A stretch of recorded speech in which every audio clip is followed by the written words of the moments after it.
السلام عليكم، ازيك يا شباب؟ ورجعنا في فيديو جديد. والنهارده لو هنتكلم عن فيديو كده، وهو انك لو عايز تشتري موبايل فئة متوسطة او فئة متوسطة عليا، فانت هتدفع مبلغ كبير شوية هيعدي ال10,000 جنيه. فايه رأيك النهارده هنتكلم عن موبايل اي نعم هو معدي ال10,000 بشوية، لكن موبايل ممتاز جدا كقوة شاشة، قوة معالج، التصوير، هتلاقي فيه حاجات ممتازة جدا. فالنهارده هنتكلم عن موبايل من شركة اوبو، وهو الاوبو رينو 11 اف. فتعالوا نشوف مواصفاته ونشوف هل يستحق السعر ده ولا هتبقى في حاجة أفضل منه في السعر ده.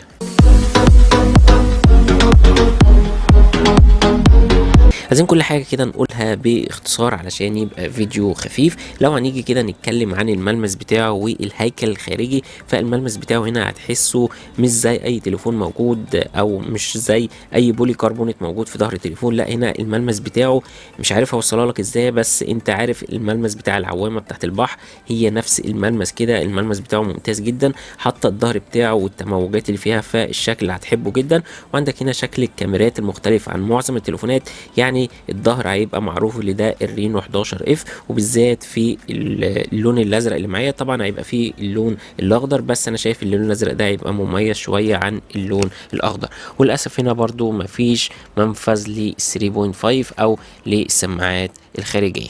ولو هنيجي بقى النقطة أنا شايفها مميزة جدا ومن أهم نقط قوة الجهاز ده، وهي الشاشة بتاعته. الشاشة هنا عجباني قوي في التليفون ده، يعني لو هتبص هنا فالشاشة جاية بمساحة حلوة جدا، وهي 6.7 انش من نوع أموليد 120 هرتز و1100 شمع. يعني ألوان مميزة، ألوان متشبعة، شاشة سريعة، إضاءة كويسة. فكل حاجة هنا هتاخدها كويسة جدا في الشاشة. غير هنا برضو إن الاستحواذ بتاعها أنا شايفه ممتاز جدا.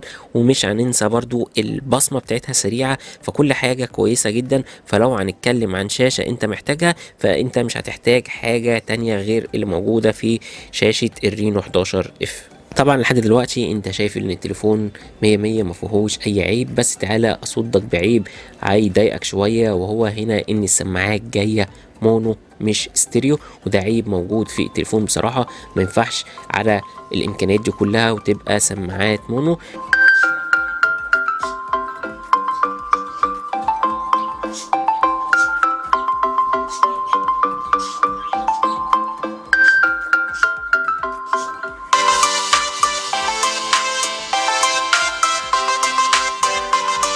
بس تعالى هنا اردك بميزه ممكن تبقى كويسه جدا، وهي ان التليفون هنا جاي بشهاده الاي بي 65، يعني مقاوم للميه. يعني لو جات عليه ميه ما تقلقش، مفيش مشكله. بس طبعا مش معنى كده انك تغطس بيه او تنزله تحت الميه، لانه مش مقاوم لده.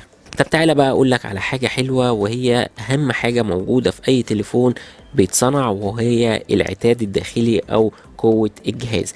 المرة دي المعالج جايبه معالج قوي جدا، وهو الديمنسيتي 7050، وهو معالج انا شايفه ممتاز جدا في الفئة المتوسطة او الفئة المتوسطة العليا كمان، مع معالج رسومي اللي هو المالي جي 68 ام سي 4. فهنا هتاخد اداء ممتاز جدا على السعر ده. والناس اللي بتقيس قوة الجهاز بارقام الانتوتو، فهنا هتاخد حوالي 620 الف نقطة. فده رقم زي ما قلنا معالج فئة متوسطة عليا. وعلى فكرة نفس المعالج ده هو الموجود في الرينو 11 العادي اللي سعره يعدي ال 16,000. فهنا مش هنتكلم كتير عن المعالج، زي ما قلت لكم معالج ممتاز جدا، هتستخدمه في اي حاجة هيصد معاك، فمش هتحس باي تقصير من ناحية المعالج. معالج قوي هيشيل الالعاب اللي انت عايزها، البرامج اللي انت عايزها. فالمعالج زي ما قلنا معالج ممتاز جدا حرفيا. ونيجي بقى للكاميرات، وهنا اوبو على طول بتتميز عن المنافسين في حوار الكاميرات ده. لو هنتكلم عن كاميرا اماميه، فهتاخد كاميرا اماميه 32 ميجا بكسل بفتحه 2.4. وهنا طبعا اوبو بتزود لك الوضع الجمالي علشان تظهر لك الصوره حلوه. ولو هنتكلم عن الكاميرات الخلفيه، فانت عندك 3 كاميرات خلفيه. عندك كاميرا اساسيه 64 ميجا بكسل، وعندك كاميرا للتصوير عريض 8 ميجا بكسل، وعندك كاميرا 2 ميجا بكسل للماكرو. ففي العموم هنا الكاميرات كويسه جدا، هتاخد تفاصيل كويسه، هتاخد معالجه صور حلوه. وانا شايف من احسن المنافسين الموجودين في الفئه السعريه دي، وكمان ممكن تغطي على منافسين اعلى منه في الفئه السعريه. وما ننساش برضو ان التليفون هنا بيدعم ال 4K في تصوير الفيديو. ولو هنيجي للنقطه بتاعه البطاريه، فالبطاريه هنا 5000 ملي امبير مع شحن سريع 67 واط. يعني هتشحن في حوالي ساعه الا ربع او في اقل من ساعه الا ربع كمان، يعني ممكن نص ساعه وحاجات بسيطه. فانت عندك هنا البطاريه ما تشيلش همها خالص، وبالذات ان هنا المعالج جاي بتقنيه ال6 نانو، يعني موفر في البطاريه. فالبطاريه هنا ما تشيلش بقى هم الشحن وهتشحن في قد ايه وبيفرغ شحن في قد ايه. فهنا البطاريه ممتازه جدا في حوار الشحن والتفريغ. طب من الاخر كده هنقول ايه المميز في التليفون. يعني لو هنتكلم هنا كشكل انا شايفه ممتاز جدا، شاشة حرفيا ممتازة، المعالج بتاعه قوي جدا، وعندك برضو البطارية والشحن حاجة انا شايفها كويسة جدا. طب ايه عيوب التليفون؟ لو هنتكلم عن العيبين اللي انا شايفهم اساسيين في التليفون، اللي هي ان الكاميرا هنا ما فيهاش مثبت بصري، ودي حاجة انا مش حاببها في التليفون. ولو هنتكلم برضو عن عيب موجود تاني، وهو ان السماعة هنا مونو، السماعات الخارجية مونو مش استيريو.